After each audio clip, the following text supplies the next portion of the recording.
Folks, it's a holiday weekend. Are you ready? We're working. The Rizzo Show starts now.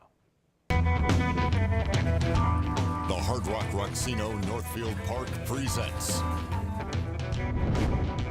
The Rizzo Show. And now your host, Tony Rizzo. Wow, I should have brought Old Glory out here, right? Absolutely. She's a grand old flag. Welcome everybody to the almost 4th of July edition of the Rizzo Show. Joining me tonight is our internet sensation, resident comedian, and Yankee Doodle dandy himself, our own Mike Polk Jr. Michael, I'm a huge fireworks 4th of July guy. As you can see, I got my red, white, and blue on. What are you doing for the holiday, partner? I'll be having people over to my house, which will be nice. It's tradition. We celebrate a friend of mine's birthday who is also who was born on the 4th of July. Very nice. And it's awesome. And then we go down to like the Harp and we watch the fireworks right by the water there and stuff. So well, do you know what's been keeping us up at night, Michael? What's that? Your boys of summer. Yes, the Cleveland Indians. Look, All-Star break is right around the corner. Folks, get a little concerned. Do you think that the Indians are maybe still suffering from a little World Series hangover? I know it's July now, but do you think that maybe, Michael, things are starting to pick up? Or look, the Indians haven't hit their stride. No. And I think everybody is waiting for that. And feels like something's missing. I'm not sure just quite what. I think they're looking better lately. I think they're starting to gel a little bit, personally. I was at the game last Thursday, and you know, there's that vibe from last year that was there towards the end of the season last year. And, you know, I think that they're feeling a little lackadaisical because of this conference, frankly. Yeah. Do you think there's any truth to that? They don't feel anybody really, they don't feel the urgency that they maybe should. We're lucky we're in a division that is not exactly, But the Indians' bats have been a little inconsistent, especially all-star shortstop Frankie Lindor. You remember Lindor started off really hot. Yep. He played in that World Baseball Classic. He was up around 330. Yeah, he's down into the 250s now. People think he might be pressing a little, or Michael, worse yet, people think a little fatigue might be setting in. Don't forget, we played all October last year. Yep. And then he played in the WBC in February and early March, and that's and quite he's a a young kid, but you're right. That's got to catch up with your body, regardless of your age. And I think that part of that is true, though, that where you said that he is pushing too hard, and he's trying to. Chicks love the long ball. I think somebody accidentally told him that, and he's been trying to really drive it rather than just hitting it down the middle of the field and legging them out. So all baseball players know. Yes, chicks love dig the long ball. Yep. Listen, I expect Lindor to come back around. We always have his defense, which is great, but he's a lot better hitter than he showed in the past 2 months. I don't know what's going on with Jason Kipnis because he has really not been able to get on track. Michael, you remember spring training? Jason did not break camp with the Tribe. Yep. He stayed out there with an injury, and I don't know if he's ever caught up. We see glimpses, he flashes every now and then, but the consistency isn't there with Kip. And Michael, you know the Indians go how Kip goes. It's true. He's the heart of that ball club at this point. I mean, there's even more of a burden on him this year, I think, than last year with Napoli, who was really a team leader and stuff. And he has to find a way to be that team leader that we've been counting on. But I'm not too worried about him. He usually finds his path, and he's earned our trust. Don't you agree with that? Absolutely. I mean, the dude's been he in plays hard before, every night. Yeah, he doesn't. So I think that he'll come around too, and I'm not sweating. I'm really not sweating this lineup, really. All right, let's talk positives because I am feeling a little better about Eddie Encarnacion. Yeah. Folks, boy, did he get off to a slow start. Maybe the transition to a new team probably had something to do with that. But, Michael, do you think Encarnacion is finally getting on track? I think so. I mean, just look at the numbers. So much of this is psychological, I think, too. And like you said, he comes to a new team. You know, he's with all kinds of new teammates and stuff. And, yeah, it took him a while to find his groove. But this is what we paid for. We're getting what we paid for now, and it's good to see. And it's good to see in the long term because that was a big contract for us, for the Indians, obviously. Right. We don't do that very often. Right. So you want these to pay off, especially after, like, the Swisher-Born thing did not pay off when they paid a bunch of money. Oh. I know. Because looking towards the future, you want them to be willing to spend this kind of money. And, you know, so I'm like, please produce so that we're not stuck, you know, paying nothing. And he is. We'll see, though, as the months go on. Now, it's a long season. Sure From is. hitting to pitching. While the bullpen has been fantastic, yes, I would expect both Cody Allen and Miller to go to the All-Star game. We have had problems with our starters. First up, Danny Salazar. Michael, no one really knows what's wrong with Danny Salazar. You start with the Tribe. Was May 27th was his last start. Suffering from a sore right shoulder, but there are rumblings he could have been moved to the bullpen. However, President of Baseball Operations, Chris Antonetti, said that is not likely to happen. He is 3-5 with a 5.4 ERA in 12 games. Not great.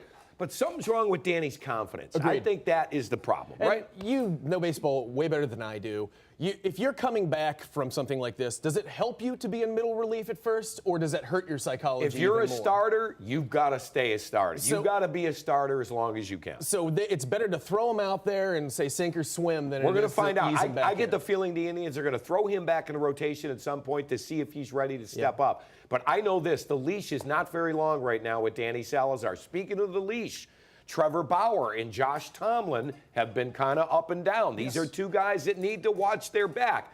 A lot of people feel like at the trade deadline, Tribe could deal for a pitcher. I think over the next couple of weeks, these guys are auditioning to stay in the rotation. I agree with that. And Bauer actually has found his control a little bit over these last few games, in my opinion.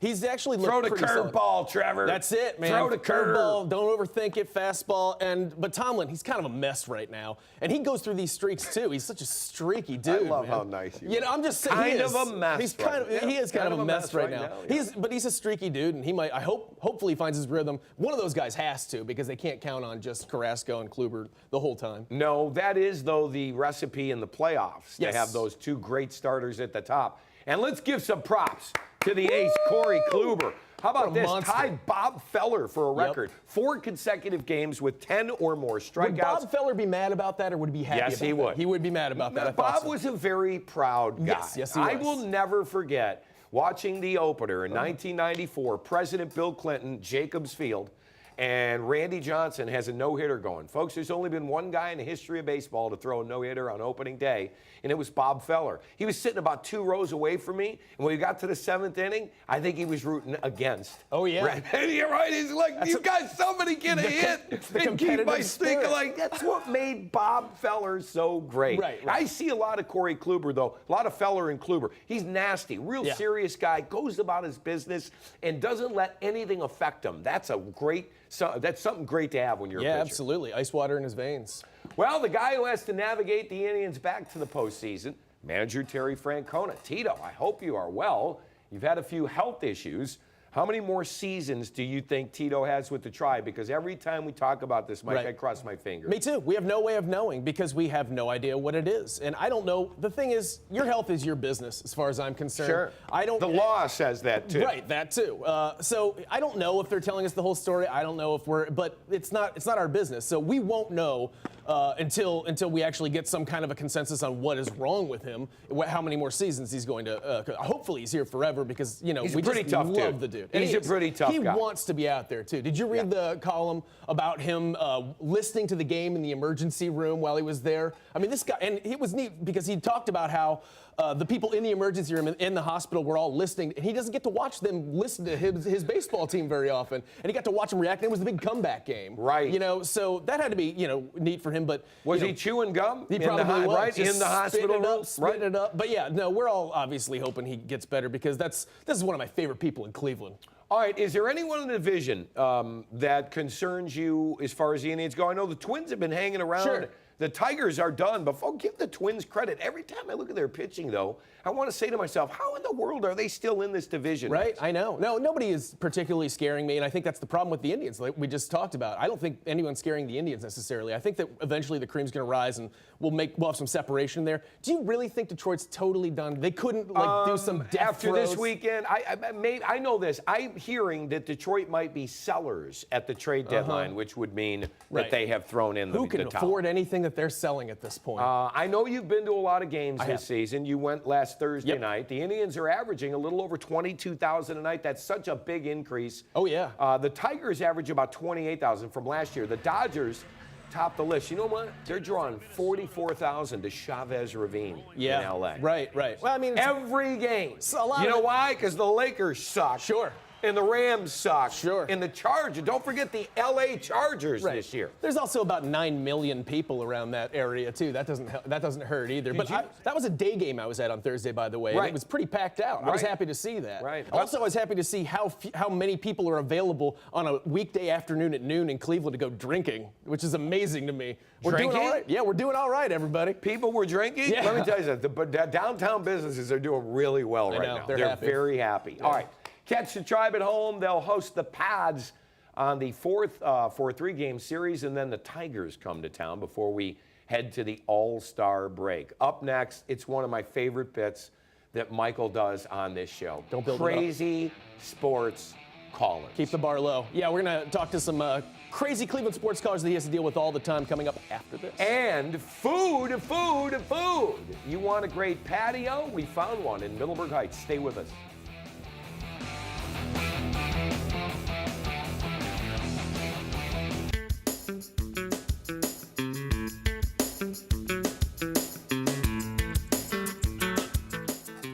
Welcome back on this holiday weekend. Folks, you know what I do for a day job. I talk to callers mostly for hours on ESPN Cleveland Radio. Yeoman's work. We know how passionate everybody is in Cleveland about sports. Yes, this was actually a request from a fan who hit us up on Twitter and wanted us to do another version of the sports callers who call you because it's pretty intense right now with all the Cavs talk and everything. So this is a Cavs focused one. Take a look.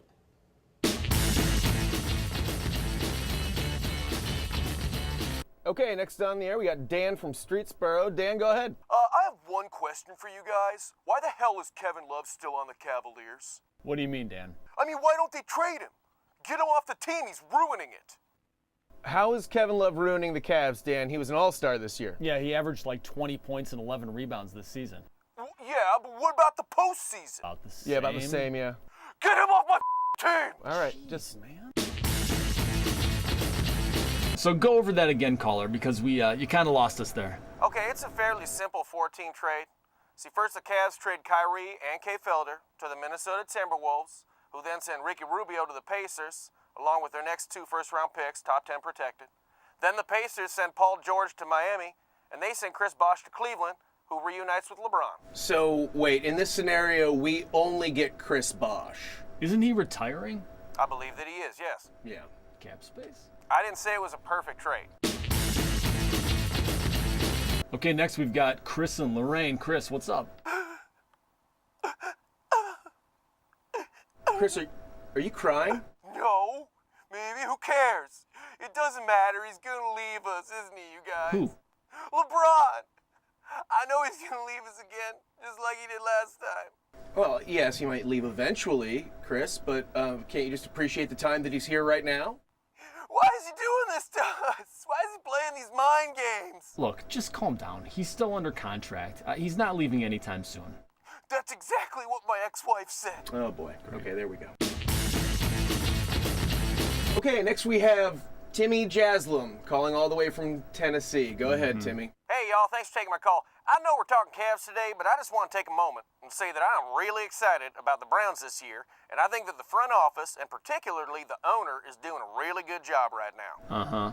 Yeah, and everybody should probably just give the Browns and their owner a break already, because he's probably tired of getting yelled at by a bunch of ugly, poor Cleveland people. Okay, I'm going to stop you right there, Mr. Haslam. We know that it's you. You have to stop doing this, sir. Ah, horse flies. Right, next. Why can't you people see that Kevin Love is tearing this team apart? Dude, he helped us win a championship. Oh, go yourself. Come Dumb on. button, dumb button. Come on. Okay, I shouldn't even really be talking about this, but I've got it on good authority that Carmelo, Dwayne Wade, and Chris Paul are all coming to Cleveland this year to play with LeBron because they're best friends. Where are you hearing this? That's pretty much impossible. Oh, I have my sources. And what are your sources? A little thing called Twitter. And who tweeted that? I did. There you go. Okay. You know, our executive producer, Kevin, here pointed out during that segment, Michael, that the reason that's so funny is because it's true. Do you ever get PTSD when you hear those? They're No, just like, oh, no. No, I actually love it. I know you I'm do. actually worse than those people are because you know what? I think the Browns are going to be much better this year. Buddy. Oh, buddy. I do. I think know the you Browns do. are going to be better this year. I really do. I know. Michael, maybe some of those callers will head over to the Roxino because, baby, you are there. Yeah. Look at my man. Woo. Now, I am opening for you one of those 2 nights. You got to pick which one so okay. people know which tickets to get. Oh, no. They're not coming to see me. I will give you the best 3 minutes of my life. That's what she said. Okay. I'm sorry. Roxino, there it is. Mike Polk Jr., September 15th and 16th. Club Velvet. Get your tickets now, kids, because last time it sold out. We expect it again now. Let's check in with Hannah and see what's up at Roxino.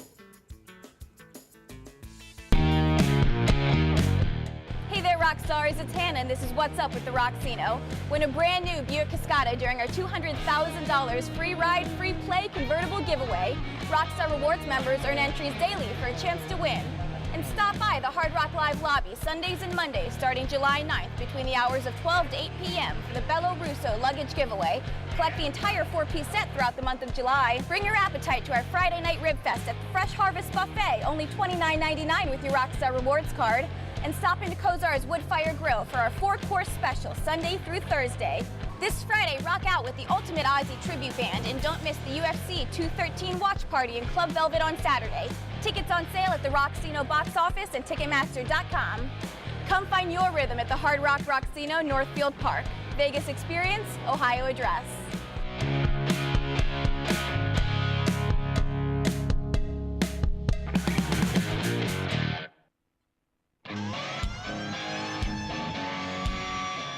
Welcome back to the Rizzo Show. Well, Michael, it is time to eat, and after you've been stealing all my Rizzo on the road, I got wonderful. Back out on the road this week as we headed to Rival Sports Grill in Middleburg Heights. Let's eat.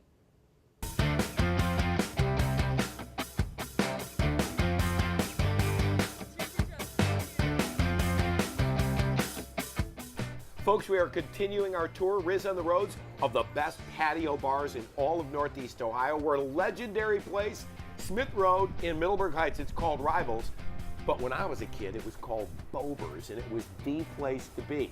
Sarah is here with me from Rivals. Sarah, thanks for having us. What a beautiful patio. You don't see a lot of granite countertops on patios these days. No, you don't. You guys have something new this year. You are brewing your own beer. Tell me about that. We are. We've got 3 handles now. We've got a double IPA. We've got an American lager right now. And my favorite, a pale ale. Pale ale is always good. Whatever this one is, it is absolutely delicious. People love the craft beer now today. You combine this beautiful patio with the craft beer, you guys got a winner. But you know on Riz on the Road, we're all about the food. There is food cooking in the kitchen right now. I'm gonna go set up at a table. We're chowing down next. Cool with that? Yep. Perfect.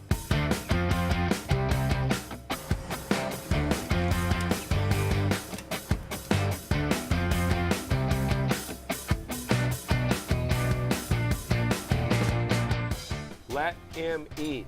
Let him eat. Folks, it's time for the Money Shot. Riz on the Road here at Rivals in Middleburg Heights. Sarah, fill me in. First of all, salad. I mean, okay, is a little appetizer maybe. What is this? This is our tuna? flying fish tuna. Flying fish tuna salad. Very nice. And what's on there? A little egg, a We've little got eggs, avocado. avocado, almonds, Okay. seared tuna. That is delicious, but now, this looks better than bar food. What is this? This is our double time mussels. Reason why we call it double time is we make it with our double IPA and thyme. Oh, Yes. look at that. Oh, that's such a great flavor mix with the beer and the fresh herb. That is fabulous. And then steak.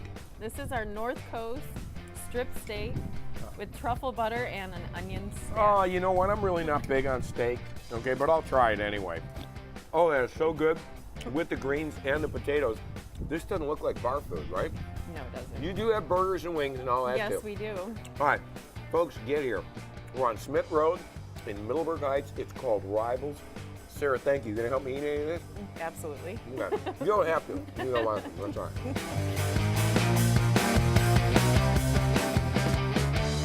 Oh, that patio. I got to tell you, the food was great, but that patio was amazing. You said to me what? Those wings are solid at Rivals. I highly recommend it, and I'm a wing connoisseur. You've been there. Yes. All right, when we come back, I've got a little special guest, and we'll break out the Rizzy Vault. Stay with us.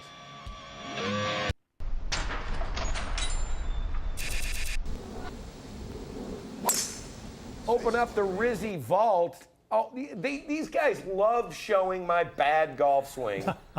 What is that from, like 1994? I don't know. Am I grinding over a 3-footer? I better make this. That's all I know. Oh, golly. I Look wish at you would that. have missed. Folks, look at this. Look at who's on set with us. What? Coming up next, Big Chuck and Little John.